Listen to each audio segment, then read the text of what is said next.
Welcome to Nerdities. Bitches. No topic is too absurd, no statement too asinine, no question too interesting. You have got a Nerdities interview, folks. We've been doing a lot of interviews lately. It's making us very happy. Well, some of them we don't come in quite as dry. We don't have quite as much information for this one, so we'll find out together. I, as ever, am Mike, joined by Justin, Vin, Joe, and our guest this week is a fellow who goes by the name of David Swartz. Why don't you lay out your wares for us, sir? Sure. So, a little bit about myself. So, I've been a comic book creator in the independent realm for about 10 years now. I started out in self-publishing, just doing my own stories and drawing them. And then I had a published work in 2019 called Feature Famine. It was basically like Nikola Tesla and Albert Einstein partnered together and go on a space adventure. And then I've been doing, comics for hire as my day job for the last several years. And now I'm finding some time to get back to a little bit of my own stories again. So that's why I've got my 4th issue of my series, Confederate Monster, on Kickstarter right now. The basic breakdown that we got involved essentially a mashup of Frankenstein in the Civil War, and I was not 100% sure how to take that, but we'd wait for the creator to lay out his concept, because there could be when you said it focuses on Confederate soldiers, I was thinking there's a ton of different ways that would go, but just to get it from your mouth, like a synopsis. Sure. So I tell people that Confederate Monster is basically like a cowboy version of Frankenstein set during the Civil War. So the main character, however, is not the monster, and it's not Victor. The main character is really Igor in disguise. So my story takes place 8 years after the original monster was reanimated. Everybody's, very different. And Igor has been in hiding in Virginia, posing as a reconstructive surgeon, giving soldiers coming back from the war new limbs that they've been amputated. So the Confederacy finds out about his dark past, and they decide to kidnap him and convince him to reanimate their dead army. Pretty hardcore. Heck yeah. The first issue ends on quite a hell of an ending, So you're up to issue 4. You're kickstarting, though? Is that for something bigger to do with the project, or just to keep it going? Just to keep it going. Like I said, mainly my day job is just drawing books for other writers and creators. So sometimes it's just difficult for me to do, my own work. So I've, decided I'm going to take a day every week to work on this series. I started it back in 2020 when everybody was on lockdown. But I wasn't able to get past issue 3.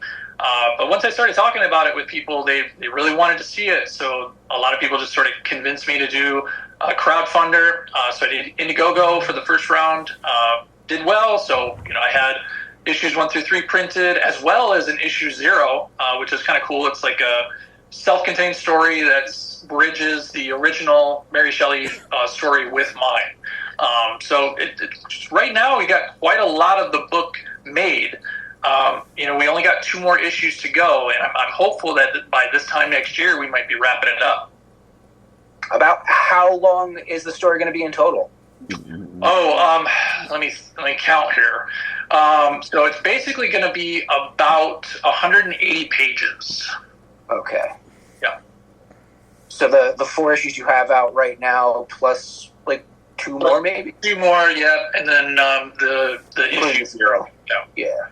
That's a nice compendium right there. It's a nice graphic novel to see on the stands. Heck yeah. Joe, you had something you want to throw out there? First of all, congratulations on reaching your goal and actually going above your goal on Kickstarter. Thank you. Yeah, that just happened overnight last night. So yeah, I'm very happy that we finally got there. It took 2 weeks, but we got there. I'm reading your Kickstarter. I am personally a big Universal Monster fan and classic monster movie fan, as you can kind of tell with my Frankenstein background. I kind of get the more Hammer sense from your style. Right. Are there any which like Hammer films are you more inspired by? Like the Frankenstein, the Draculas. I think when a lot of people think Hammer, they think the Dracula movies. But there obviously is Frankenstein takes. Mm-hmm. So it's funny you should mention that because that kind of inspired me as a child. Really, as for my love of monsters, were honestly the Hammer films. Even though I was a kid, it was something that I really enjoyed. I loved the style of it, and so I was really inspired by drawing Frankenstein, drawing different kinds of versions of Frankenstein. And my uncle, who actually got me into this world of nerdom, took one of my drawings and submitted it to Monster Magazine when I was like 8 years old, and it won second place, and they published it in a issue that had the Hammer film Frankenstein on the cover. That's cool. So yeah, I'm pretty happy to say like my very first published piece of artwork was a drawing of Frankenstein in Monster Magazine. So, Christopher Lee. Yeah, absolutely. I also liked your homage to the Tales of the Crypt comic. Yeah, that was really that's a really nice touch. Thank you. I did one similar to that for my Feast or Famine book that I ran a couple years ago. And everybody just really, really positively loved that one. So I just thought, hey, the prequel issue, I wasn't really sure at the time what I was going to do for the cover. So I figured, hey, let's do a retro cover, see if people want it. And they did. So, yeah. Can't go wrong with that. That's really awesome. I dig your art style. I really like it. Thank you. Are you doing your own colors too? Yes, I do. I do absolutely everything for this book. I'm writing, drawing, coloring, lettering, graphic design, marketing. So I'm doing it all. Now, for digital coloring lately, I'm one of the writers on our comic too, and I've been trying to color the book in Procreate. I don't know if you've ever had hands-on with that on the iPad. Wondering what program you were using. Yeah, so for the longest time now, I've been using Photoshop. Okay. It really, to me, has a lot of versatile tools and really can do a lot. I'm exploring right now just sort of using Clip Studio. I actually use Clip Studio to do all of my drawing because it is a program that has a lot of very good drawing tools within it. Perspective tools are really helpful to get me to be able to draw very accurately, very quickly. And that's actually really, I think, something that's part of my process that if I didn't have, I don't know if I'd be able to even do this book because I can, because of the digital space, be able to move quickly and get pages done fast. So. Yeah, that's one of the things I've found working in Procreate. It's definitely not as advanced as something like Photoshop, but having a little bit of hands-on time in Photoshop, it's incredibly intimidating when you first step in. Yep. Is that one of the reasons you've backed off of it into a much more artist-friendly, like a physical artist-friendly program?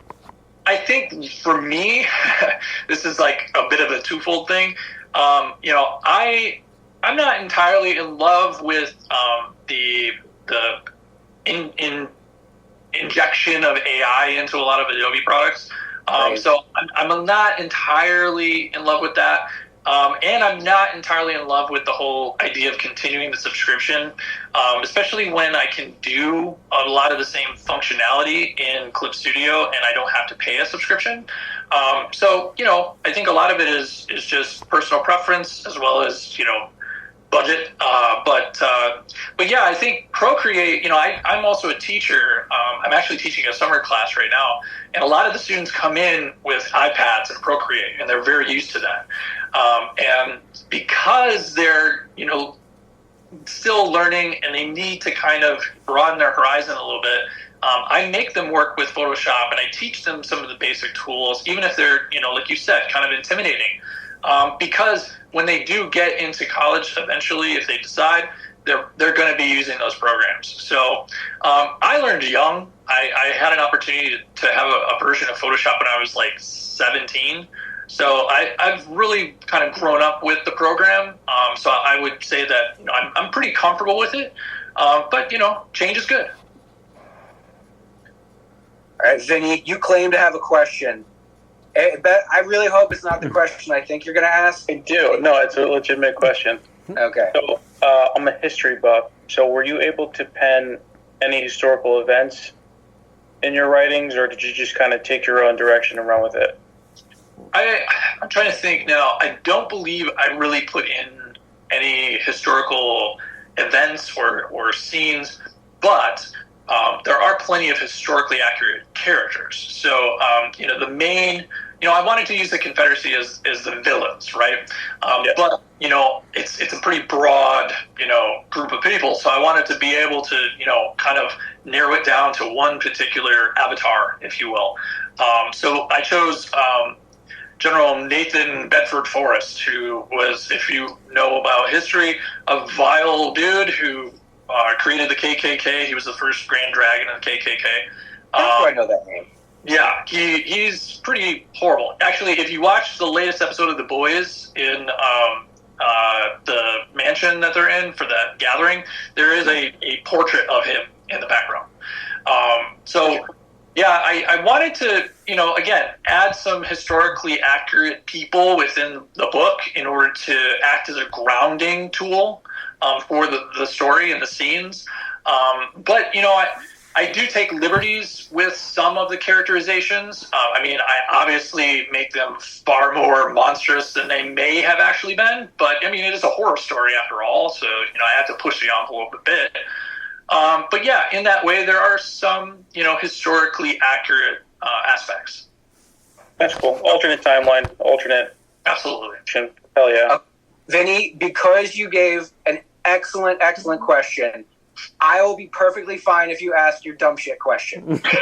Always want to ask. You ask every guest. Okay.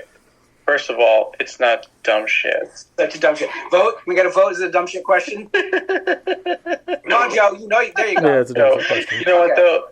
Joe's vote doesn't count, though. It never counts because it's always against me. So, I have a question. Yeah, shoot. Now, if something is first on a list of 100, would that be considered the number one?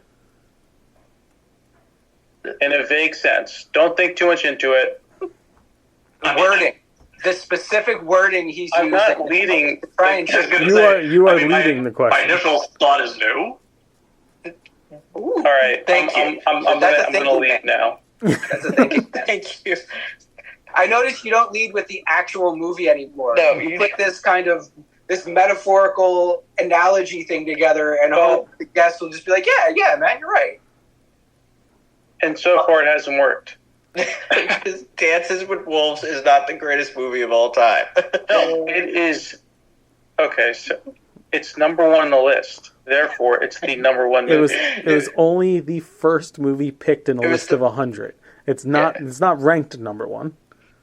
It's ranked number one because it's one on the list. No, that's not how that works. We've been through this. To let you know, we have this argument in front of every guest. I don't want you to feel special, but you want to feel special in your own way. But a version of this argument happens every time, and it's become. I want to see how many different ways we could do it. Yeah, my wife on our first date asked me, "What's your favorite color? Yes or no?" Or what was it? She's telling me.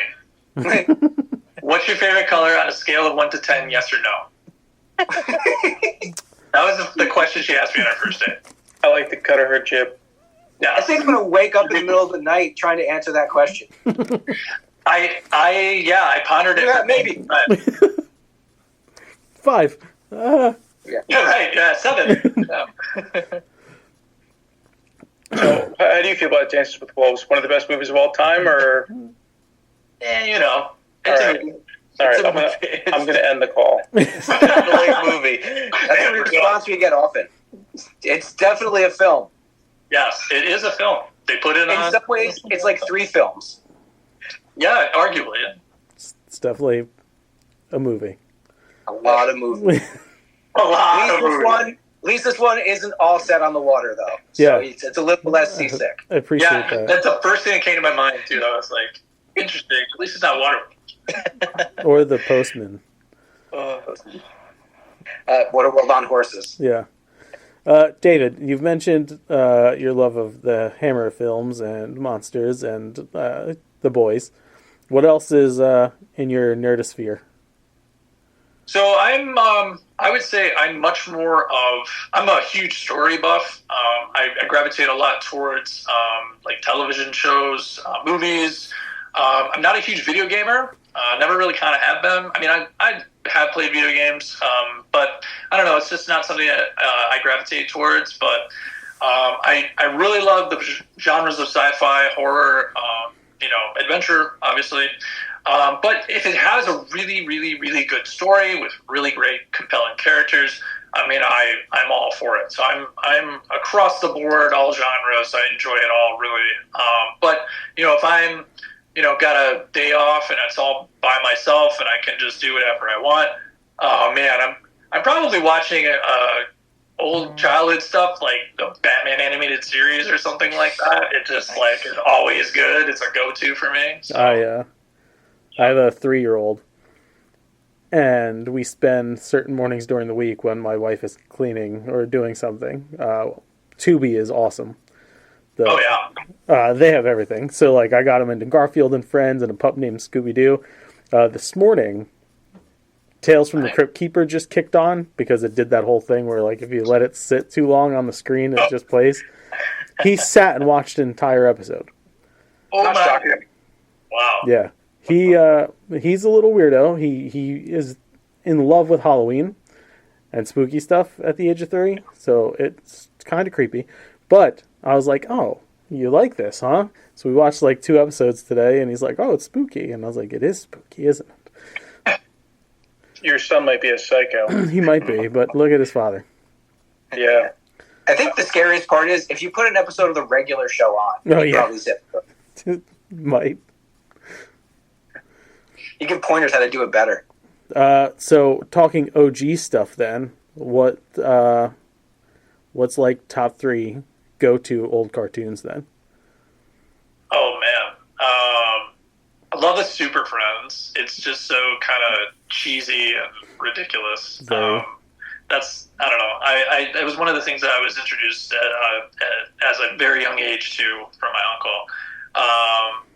Trying to think now Teenage Mutant Ninja Turtles, the original. I mean, man, I watched that like crazy when I was a kid. That and playing the video game. Oh man, that was video fun game. for that. Now third. It's a good question.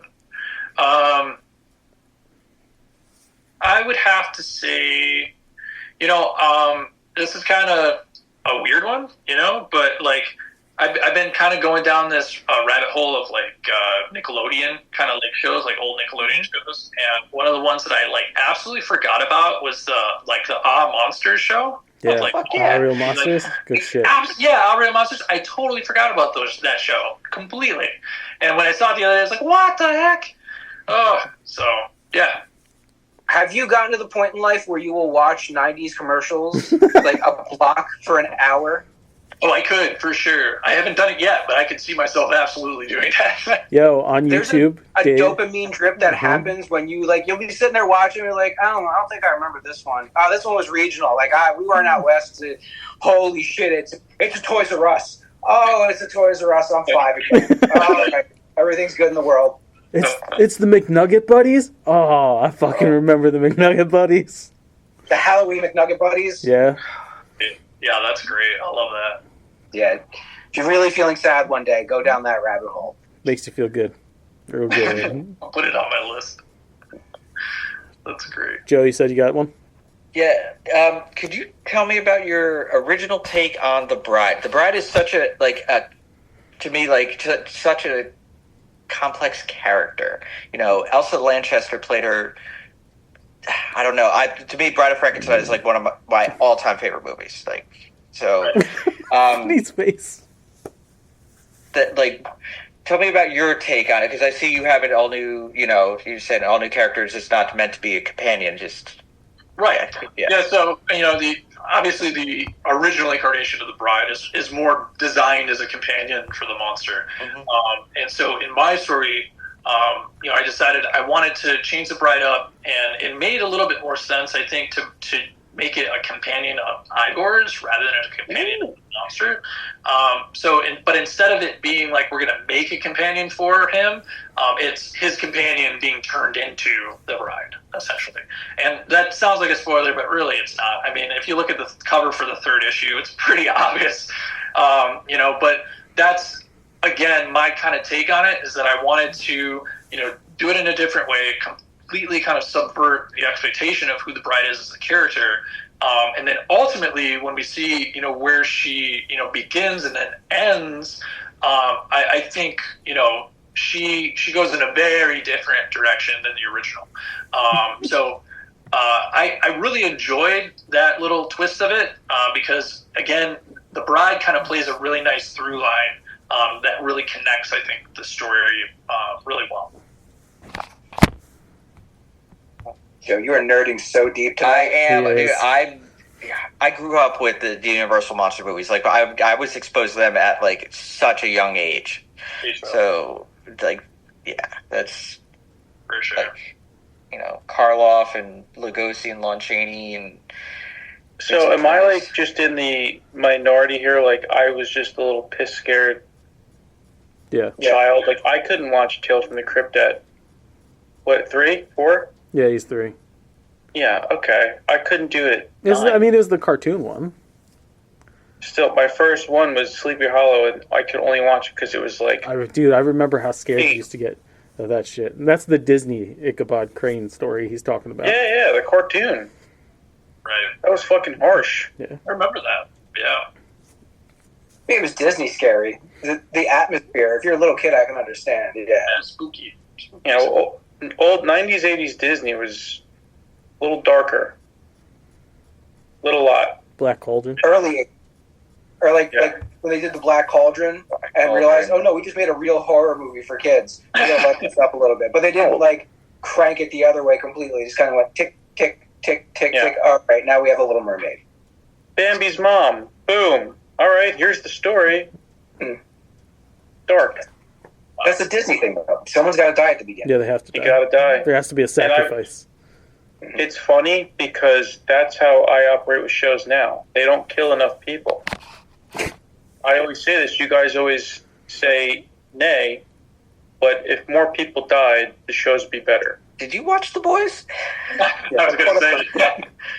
Oh, well, The Boys is different. There's always outliers, but majority is standing. They don't kill enough people. You thinking like Gossip Girl or something? Like what kind of shows? Because if Gossip Girl would, if you had made a list and Gossip Girl killed more people, Gossip Girl would go up like 10, 20 tiers. I shit you not. Dawson's Creek, if Dawson just ended up face down in the creek, who knows?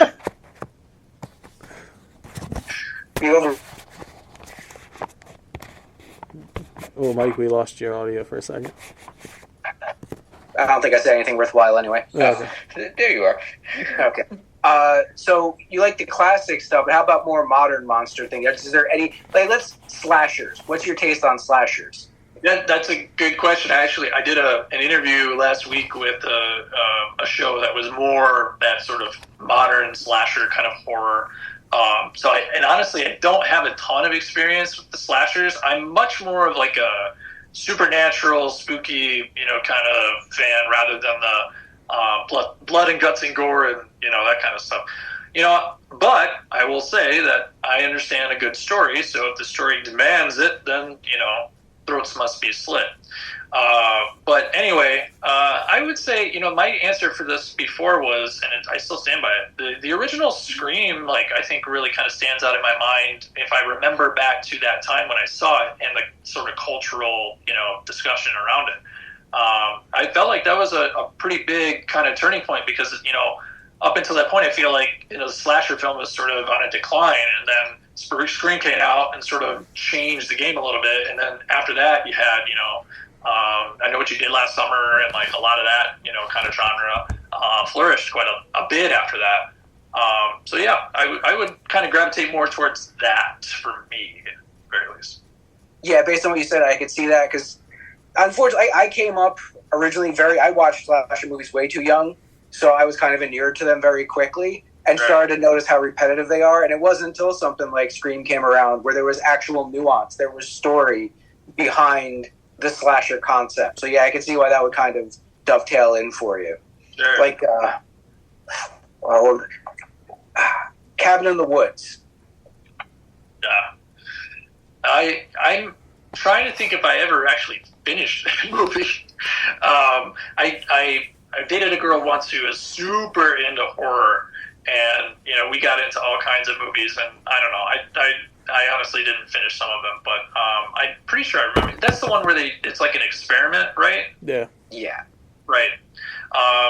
That, again, like that premise, that idea is very interesting to me. And I feel like that could be, fodder for all kinds of different stories for sure.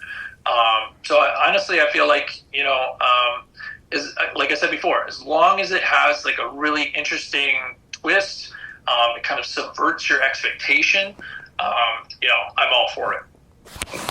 So yeah, as far as story goes, I don't think I've seen a horror movie in years that's got a better take on the very concept of horror. Right. So as someone who seems to really appreciate the very concept of horror, I would say finish that one absolutely. Unfortunately, we don't have much more time with you. We definitely want to give you an opportunity to throw out all your socials and whatnot, make sure everybody knows. And since this Kickstarter is almost done, are you going to keep doing them? I mean, that's the plan. Like I said, I'm only able really to work on it for a day a week. So it takes a little bit of extra time for me to be able to get through one issue. In the last issue, I planned on being close to a double issue. I really want to make the ending robust and feel like, you get a good payoff for having, invested your time in the story. So like I said, I'm hopeful that I can get through maybe another issue by the end of the year. And then by this time next year, hopefully got the whole thing done and wrapped up, and we can do like a nice trade collection edition. Hope it gets there for you. And if we can help in any way, we're here. We'd love to talk again. Is it DaveSwartz.com, DaveSwartzArtist.com? I was just on it before. DaveSwartzArt.com, and my social handle for all of my social pages, Instagram, Facebook, X, or Twitter, whatever it is now. It's all Dave Swartz Art. So pretty easy to find. All right. I hope you guys go check his stuff out. The art is really tight. I have a hard time putting my finger on what your specific influences are in there because I see a lot of different styles. So it's just energetic. I'm going to go with energetic and bloody. Hey, I'll take that any day. I appreciate that. Thank you for your time. I have been Mike, along with these dipshits. Want to say your names? Justin.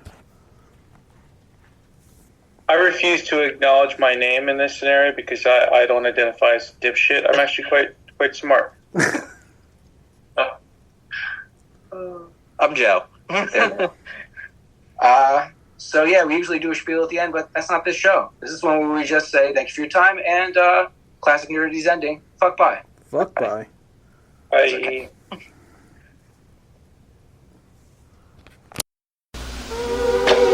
Because of the end of civilization, the Clamp Cable Network now leaves the air.